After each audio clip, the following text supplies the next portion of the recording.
ගරු කතානායකතුමනි, මේ ශ්‍රී ලංකා ගුවන් සේවය විශාල ලෙස ආందోලනයට තුඩු දීලා තිබෙනවා. ඇයි ජාතික ගුවන් සේවක අවශ්‍යතාව අපි කවුරුත් පිළිගන්නවා. හැබැයි ජාතික ගුවන් සේවයක් වෙනුවෙන් මහජන මේ තරම් විශාල වැයබරක් දැරිය යුතුද කියන ප්‍රශ්නේ අපි හැමදෙනා ඉදිරිපිටම තියෙනවා. ජාතික ගුවන් සේවයක් අවශ්‍ය මේ තරම් වැයබරක් දැරිය යුතුද?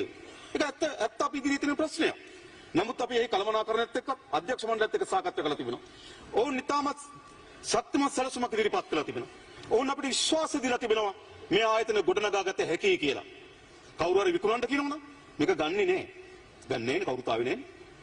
කවුද මේක ගන්නෙ? විකුණන්නත් මීට වඩා දියුණු කරගන්න වෙනවා. දෙපතක තමයි.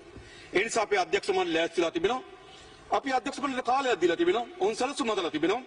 ඒ සැලසුම් ක්‍රියාත්මක කරලා සාධාරණ ප්‍රතිඵල එන්නේ නැත්නම් ඒ ගුවන් සේවය පිළිබඳව වෙනත් ආකාරයකින් හිතන්න අපි කිසිසේත්ම මැලි වෙන්නේ නැහැ. හැබැයි උන් අපිට සාතික ලබා දීලා තිබෙනවා.